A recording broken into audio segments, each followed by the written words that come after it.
They say the most dangerous man is not the one with a gun, but the one with nothing left to lose and a mind like a supercomputer.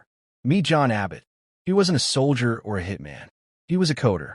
But when the elite 1% crushed his world, he turned the entire internet into a weapon of mass destruction. This is one of the most calculated revenge ever recorded. The calm before the storm. John Abbott lived in a modest apartment in the outskirts of the city. He was a man of routines. Every morning at 7 a.m., he would brew coffee for his mother, Mrs. Sarah Abbott, and wake up his younger sister, Maya. John worked as a senior cybersecurity analyst for a firm that handled government data. He was the kind of man who noticed a single misplaced comma in 10 million lines of code. He was precise, invisible, and deeply protective of his family. Maya was the star of the family. A brilliant medical student with a heart of gold, she had just secured a prestigious internship. One day, John, I'll be the one taking care of you, she'd joke. Little did they know, their lives were being watched by eyes that saw people as mere toys. The villain enters, Cruz Bosch. Cruz Bosch was the antithesis of John, the only son of Marcus Bosch, a billionaire whose influence reached the highest seats of parliament. Cruz lived in a world without no. He was handsome, charismatic, and dangerously bored. Cruz had a habit of collecting things, expensive cars, rare watches, and people. The tragedy began at a high-end charity gala where Maya was volunteering. Cruz, fueled by expensive champagne and a god complex, approached Maya. He expected her to be flattered. Instead, when he became touchy, Maya did the unthinkable. She rejected him publicly. She told him that his money couldn't mask his lack of character. For a man who had never been told no, this wasn't just a rejection. It was a declaration of war. The digital execution. Cruz didn't hit Maya. He didn't scream. He simply smiled, took a photo of her from a distance, and sent it to his cleaner, a dark web specialist. Within 48 hours, the Abbott family's life disintegrated. Using advanced deepfake technology and AI-generated voice clips, a smear campaign was launched against Maya. Explicit, fabricated videos and doctored confessions of her selling exam papers were leaked to her university board and social media. The internet is a judge that doesn't wait for evidence. Maya was expelled. Her friends turned their backs. The harassment was relentless. John tried to trace the leaks, but they were routed through encrypted servers in Eastern Europe. He was fast, but the smear campaign was a wildfire. The breaking point. The horror peaked on a rainy Tuesday. Maya, broken and unable to face the world, had locked herself in her room. Mrs. Abbott, desperate to save her daughter, drove to the Bosch estate to beg Marcus Bosch to make his son stop. She thought parents could talk to parents. She was met at the gate by Cruz. He didn't see a grieving mother. He saw a nuisance. When Mrs. Abbott tried to show him the medical reports of Maya's deteriorating mental health, Cruz snatched the papers and laughed. "Your daughter should have learned her place," he sneered. When Mrs. Abbott grabbed his arm, pleading for mercy, Cruz's security detail reacted with unnecessary force. They shoved the elderly woman backward. She fell down the stone embankment, her spine hitting the sharp edge of a marble fountain. The aftermath. John arrived at the hospital to a scene of total devastation. His mother was in surgery. The doctors said she would survive, but she would never walk again. His sister, Maya, was in the psychiatric ward, unresponsive and catatonic from the trauma. John sat in the sterile hospital hallway, his hands trembling. He went to the police, but the lead detective, a man named Miller, wouldn't even look him in the eye. "John, listen to me," Miller whispered in a corner. "The security footage from the Bosch estate has disappeared. There are no witnesses. If you push this, they will bury you too. Move on." The transformation. John didn't scream. He didn't throw a chair. He walked out of the hospital, went to his apartment, and closed the blinds. He sat in front of his triple monitor setup. The blue light reflected in his eyes, which were no longer filled with tears, but with a cold, analytical fury. He realized that in a world of power and politics, the truth is a commodity, and reputation is the only currency. He wasn't going to kill Cruz Bosch. death was too quick.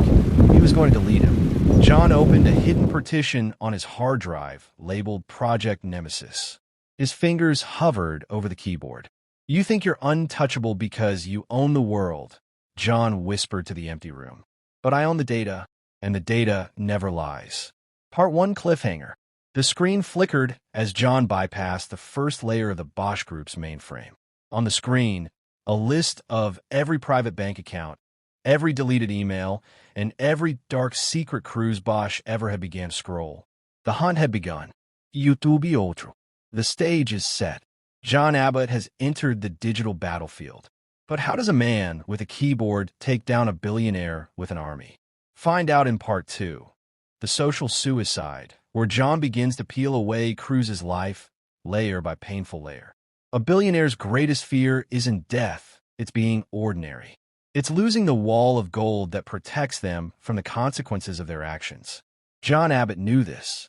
He didn't want Cruz Bosch behind bars yet. He wanted Cruz to watch as his world turned into a cage. Welcome to Part 2, The Social Suicide. John Abbott disappeared from the real world. He took a leave of absence from his job, told his neighbors he was moving, and moved into a small, windowless basement apartment across town. He lived on caffeine and adrenaline. His mother was now in a specialized care facility, and Maya was slowly beginning to speak again, but the spark in her eyes was gone. Every time John looked at them, his resolve hardened like tempered steel. John's first task was to map the Bosch ecosystem. He realized that Cruz wasn't just a rich kid.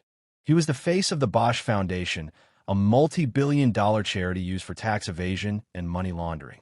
To destroy the sun, John had to poison the well he drank from. Phase 1, The Shadow in the Machine. John spent the first 2 weeks ghosting. He used a zero-day exploit to install a keylogger on Cruz's private laptop. He didn't change anything yet. He just watched. He watched Cruz order illegal substances. He watched him mock the people he had stepped on. And most importantly, he watched Cruz's interactions with his father, Marcus. The relationship was strained. Marcus Bosch was a man of cold logic who valued the Bosch name above all else. John found his first opening, the pride of the father.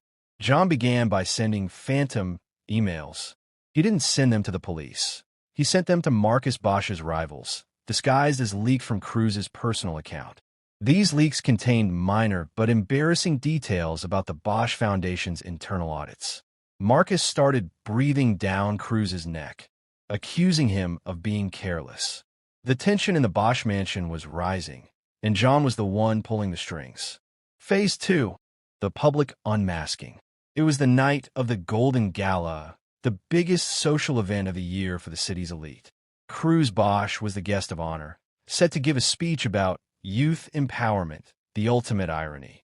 John sat in his basement, his face illuminated by the glow of 4 monitors. He had hacked into the gala's main server, which controlled the massive LED screens and the sound system. As Cruz stepped onto the stage, looking arrogant in a $10,000 tuxedo, the crowd cheered. He began his speech. "Success," Cruz said into the microphone, "is about vision and integrity." Suddenly, the microphone emitted a sharp screech. The giant screens behind him, which were supposed to show images of hungry children the Foundation was helping, flickered and turned black. Then, a video started playing. It wasn't a professional video. It was raw, grainy security footage that John had recovered from the Bosch estate's deleted servers. The very footage the police said didn't exist. It showed the moment Mrs. Abbott was shoved. It showed Cruz laughing as an elderly woman lay bleeding on the stone floor. The silence in the ballroom was deafening. Cruz turned around, his face turning a ghostly white. He tried to signal the technicians to shut it off, but John had locked the system. Then the audio switched. It was a recording from Cruz's own bedroom from 3 nights ago. His voice boomed through the speakers. "My father thinks I'm a mess, but as long as we own the judges and the cops, I can do whatever I want. That Abbott girl, she was just a toy. I broke her because she thought she was better than me." The gala erupted into chaos. Socialites whispered in horror. Cameras flashed. Cruz's friends backed away from him as if he were radioactive. John watched the live feed, a cold smile touching his lips. That was for Maya, he whispered. Phase 3, the financial hemorrhage. John knew the video wouldn't be enough to keep Cruz down forever. Money could still buy a very good PR team.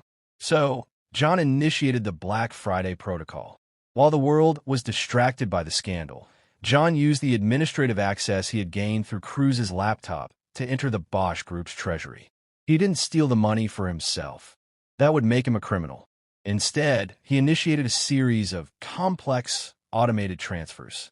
He moved $200 million from the Bosch Foundation's private accounts into the accounts of the very people the Bosch family had exploited over the years. Small businesses they had crushed, families they had evicted, and the medical bills of people like his mother. By the time the Bosch Group's CFO realized what was happening, the money had been split into thousands of microtransactions, routed through decentralized crypto mixers. It was gone. The cornered rat. The next morning, the headlines were brutal. Bosch heir unmasked. The videos the police hid. Marcus Bosch didn't call a lawyer for his son. He kicked him out. Marcus cared about his empire, and Cruz had become a liability that was draining his bank accounts and his reputation. Cruz found himself in a hotel room, his credit cards declined, his phone blowing up with threats, and his loyal bodyguards gone because their paychecks hadn't cleared. He was alone. He received a single text message from an unknown number. The penthouse is gone. The cars are gone. The friends are gone. Do you feel like a toy yet, Cruz? This is only the end of part 2. Tomorrow, we talk about the law. Cruz threw his phone against the wall, screaming. For the first time in his life, he felt the cold, suffocating grip of fear. He looked out the window and saw a police cruiser pulling up to the hotel. John hadn't just leaked the video. He had sent a 400-page dossier of the Bosch family's illegal tax filings to the Federal Bureau of Investigation. Part 2, cliffhanger. As the police pounded on Cruz's door, John Abbott sat back in his chair. He had one final move left, a move that would ensure the Bosch name was not just disgraced, but erased. But Cruz, in his desperation, was about to do something unpredictable. The predator was cornered, and a cornered rat always bites. YouTube outro. The billionaire lifestyle is over, and the legal nightmare has begun. But is Cruz Bosch truly defeated, or does he have one last card to play against John? Join us for the final chapter, Part 3, the zero-sum game, where the digital ghost and the fallen prince meet face to face. They say if you seek revenge, dig 2 graves. But John Abbott wasn't planning on dying. He was planning on becoming a ghost. In this final chapter, the fallen Prince Cruz Bosch is backed into a corner, and the digital hunter finally steps out of the shadows. This is the endgame. This is Part 3, the zero-sum game. The desperate move. Cruz Bosch didn't go quietly. Using a hidden burner phone and the last of the cash he had stashed in a gym locker, he managed to evade the initial police raid at the hotel. He was no longer the polished heir to a billion-dollar fortune. He was a hunted animal, disheveled and paranoid. But Cruz knew one thing. John Abbott was the source of his misery. In his twisted mind, he didn't see his own crimes. He only saw John's betrayal of the social order. He spent his last remaining resources to hire a low-life informant to track John's location. John, however, was waiting for him. He hadn't hidden his location perfectly on purpose. He wanted this to end where it all began. The face-off. The location was an abandoned warehouse near the city's industrial docks, the same area where John's father had worked years ago. It was cold, dark, and smelled of rust and salt. John sat in the middle of the vast floor, illuminated only by the glow of a single laptop. The sound of a heavy door creaking open echoed through the hall. Cruz stepped in, holding a pistol with a trembling hand. "You ruined everything." Cruz screamed, his voice cracking. "My name, my family, my life. Do you have any idea what you've done?" John didn't look up from the screen. "I didn't ruin your life, Cruz. I just turned the lights on so everyone could see what you really are. You ruined yourself the moment you thought people were disposable. I'll kill you," Cruz hissed, leveling the gun at John's chest. "I'll kill you, and my father will use what's left of his power to make it look like self-defense. I still win." John finally looked up. His face was calm, almost pitying. "You still don't get it, do you? You're still thinking like a Bosch. You think the world is a stage and you're the director. John turned the laptop screen toward Cruz. It showed a live broadcast, not a news channel, but a global streaming platform with millions of viewers. John had been live streaming the entire encounter from a hidden camera on his lapel. "Say hello to your fans, Cruz," John said quietly. "The whole world just heard you confess to wanting to murder me. They heard you admit that your father covers up your crimes. The police aren't just coming for you anymore. They're coming for the entire Bosch legacy." Cruz's eyes went wide. He looked at the screen, then at the camera, then back at John. The gun in his hand felt like a 1,000-pound weight. If he pulled the trigger now, it wouldn't be a hidden murder. It would be an execution televised to the entire planet. The fall of the House of Bosch. At that exact moment, the sound of sirens filled the air. Not one or two, but a fleet of federal vehicles. John had timed the FBI's arrival perfectly with the climax of the livestream. Marcus Bosch, realizing the brand was dead and his son was a lost cause, had already fled the country on a private jet, but he was arrested during a layover in Switzerland based on the financial data John had leaked. The Bosch Group was declared bankrupt within hours. Cruz dropped the gun. He fell to his knees, sobbing. He wasn't a monster anymore. He was just a broken, pathetic man who had realized that his shield of gold had melted away. As the tactical teams swarmed the warehouse, John stood up. He didn't stay to watch the arrest. He didn't need the satisfaction of seeing Cruz in handcuffs. He had already achieved his goal. The ghost departs. A month later, the world had moved on to the next scandal. But for the Abbott family, life was starting over. Using a small, legal portion of a whistleblower reward from the federal government, John moved his mother and Maya to a quiet coastal town in a different country.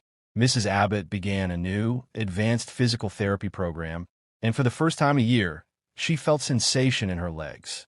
Maya returned to her studies, her name cleared by a formal apology from the university and a massive settlement from the liquidated Bosch assets. As for John, he sat on a bench overlooking the ocean. He opened his laptop one last time. He deleted the Project Nemesis folder. He wiped his drive, shattered the hardware, and tossed it into the deep blue water. He was no longer a hacker. He was no longer a victim. He was just John Abbott. The digital ghost had finally found peace.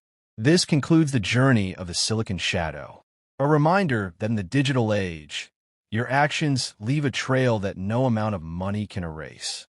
If you enjoyed this 3-part saga, hit the like button, subscribe for more epic revenge stories, and tell us in the comments, was John's revenge justified?